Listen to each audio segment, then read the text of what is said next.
ప్రస్తుతం మనతో పాటు సుప్రసిద్ధ జ్యోతిష్య వాస్తు పండితులు బ్రహ్మశ్రీ డాక్టర్ నాయకంటి మల్లికార్జున శర్మ గారు ఉన్నారు. గురువుగారితో మాట్లాడేద్దాం. నమస్కారం గురుగారు. నమస్కారం.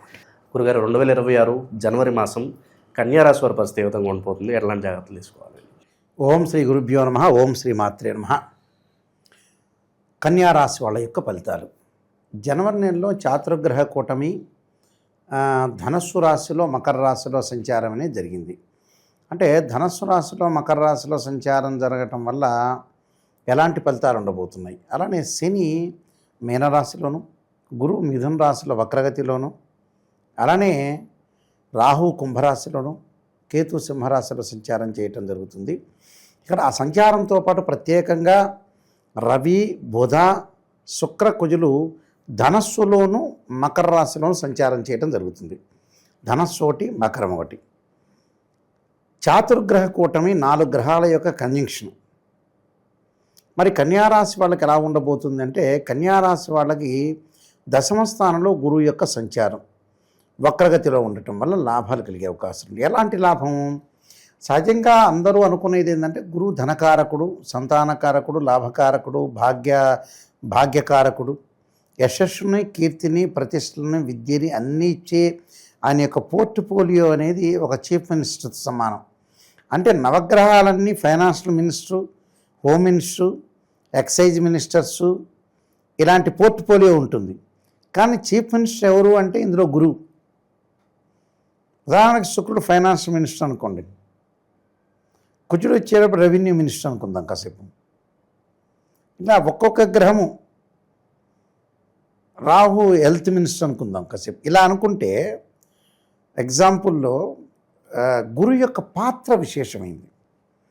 అంటే గురువు అన్నీ బాగుంటే మిగతా వాళ్ళందరినీ కూడా ఎక్కువ ఓవరాల్గా కవరప్ చేస్తాడు. కన్యారాశి వాళ్ళకి గురువు బాగున్నాడు, గురువు దశమంలో ఉండి వక్రస్థితిలో ఉన్నాడు అని అంటే తన యొక్క వెనక భాగాన్ని చూస్తున్నట్టు, భావాన్ని చూస్తున్నట్టు, అంటే సుమారుగా భాగ్యస్థానంలో ఉన్నట్టు అర్థం. అందువల్ల ధనపరంగా ఇబ్బందులు లేకుండా ఉంటాయి, ఫైనాన్షియల్ పరంగా డెవలప్మెంట్స్ ఉంటాయి. అలానే నిరుద్యోగులకు మంచి ఉద్యోగ అవకాశాలు బాగా ఎక్కువ ఉంటాయి.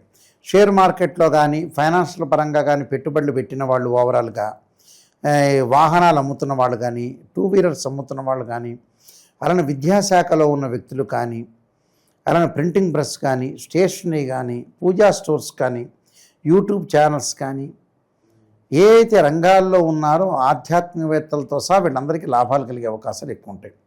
అంటే కన్యారాశిలో జన్మించిన వాళ్ళందరికీ కూడా జనవరి మాసంలో చాలా అద్భుతంగా ఉంటాయి. సంతానం లేకపోవటం, సంతానం సంపదప్రదం అన్నారు. సంతానం లేకపోవడం కొంతమంది జరుగుతుంటుంది, ఇన్ఫెర్టిలిటీ ఇష్యూస్ అంటారు. సంతానం కలిగే అవకాశం అనేది వీళ్ళకి కలుగుతుంటుంది. సో గురువు బాగున్నాడు రాశి వాళ్ళకి. మరి కన్యారాశి వాళ్ళకి ద్వితీయాధిపతి అలానే భాగ్యాధిపతి అయిన శుక్రుడు చతుర్థ పంచమాల్లో ఉంటాడు. చతుర్థ స్థానంలో before festival, after festival Makar రాశిలో ఉంటాడు.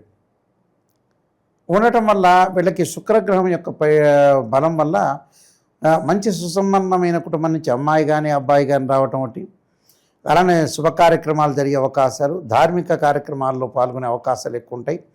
అన్ని విశేషంగా చేసే అవకాశాలు ఎక్కువ ఉంటాయి. అంటే సుఖాన్ని అనుభవిస్తారు, సౌఖ్యాన్ని అనుభవిస్తాడు. చాలామంది కూడా ఆ సుఖాన్ని అనుభవించటం అంటే ఏమిటో తెలియని వాళ్ళు కూడా చాలామంది ఉన్నారు. ఈ కాలంలో సుఖం అనుభవించడం, మందు తాగటం అనేది ఎక్కువ ఉంటుంది. అది కాదు, సుఖాన్ని అనుభవించటం అంటే ఏంటంటే తన ఆత్మీయులతోటి, తన బంధువులతోటి ప్రేమను పంచుకోవటం. ఇంకా ఎక్కువ ఏమిటి అని అంటే పిల్లలతో గడపటం. అంటే చిన్న పిల్లలు ప్లస్ వాళ్ళ చిన్న పిల్లలనే కాదు, ఎంత తండ్రికి 60 ఏళ్ల కొడుకున్నా వాడు చిన్నవాడే, 60 ఏళ్ల కూతురున్నా తల్లికి చిన్న కూతురే, చిన్నమ్మాయితోనే సమానం. ఆ ప్రేమ అనేది, లవ్ అట్రాక్షన్ అనేది ఎక్కడొస్తుందంటే పిల్లల దగ్గరే వస్తుంది. పిల్లల కంటే మించిన శక్తి ప్రపంచంలో లేదు. అసలు మనిషి పుట్టించడానికి కారణం, మనిషి ఇంటర్ కోర్సులో పాల్గొనడానికి కారణం, డబ్బు సంపాదించడానికి కారణమే పిల్లలు.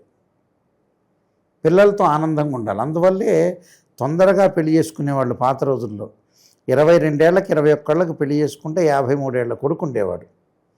ఇప్పుడు 40 ఏళ్ళకు పెళ్లి చేసుకుంటే ఆ 50 ఏళ్ళకు వాడు వెళ్ళిపోతున్నాడు. చూడకుండా పిల్లని కూడా చూడకుండా వెళ్ళిపోతున్నారు. ఏం సంపాదించి ఎవడికి పెడతాడండి ప్రపంచంలో తీసుకెళ్ళి ఆ మూసీ నదిలో వేయటం తప్పితే. అలాగా ఆయన ఆశ చావల. ఏదో పాట ఉండేది ఒకటి, మనిషికి ఆశ తీరలేదని. అలానే ఇక్కడ ఏమవుతుందంటే ప్రత్యేకంగా ఈ రాశి వాళ్ళు వివాహాది శుభ కార్యక్రమాల్లో లగ్జరీగా అనుభవించే అవకాశాలు ఎక్కువ ఉండటం ఒకటి, సంతానపరంగా ఇబ్బందులు లేకుండా ఉండటం, బంగారు ఆభరణాలు కొనుగోలు చేసే అవకాశాలు ఎక్కువ ఉంటాయి. అలా బుధుడి యొక్క ప్రభావం, రాస్యాధిపతి బుధుడు అయ్యాడు అంటే రాస్యాధిపతి దశమాధిపతి అయిన బుధుడు చతుర్థ పంచమాల్లో ఉండటం వల్ల వ్యాపార పరంగా అనుకూలంగా ఉంటుంది. అంటే ఏ వ్యాపారం చేసినా కలిసి వచ్చే అవకాశాలు బాగా ఎక్కువ ఉంటాయి.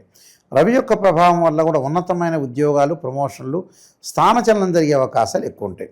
రాహు యొక్క ప్రభావంలో విదేశాలకు వెళ్ళే అవకాశాలు ఎక్కువ ఉంటాయి. కంపెనీ త్రూ వెళ్ళే అవకాశం, విశేషమైన కొత్త తరహం పారిశ్రామికవేత్తలు కలవటం, కొత్త తరమైన పరిశ్రమలు పెట్టడం, అలానే కొన్ని విషయాలు ఇన్వెస్ట్మెంట్ అనేది పెట్టడం అవకాశాలు ఎక్కువగా ఉంటాయి. కాబట్టి ఇక్కడ రాహువు యొక్క బలంలో విదేశాలకు వెళ్ళే అవకాశాలు ఎక్కువ ఉంటాయి.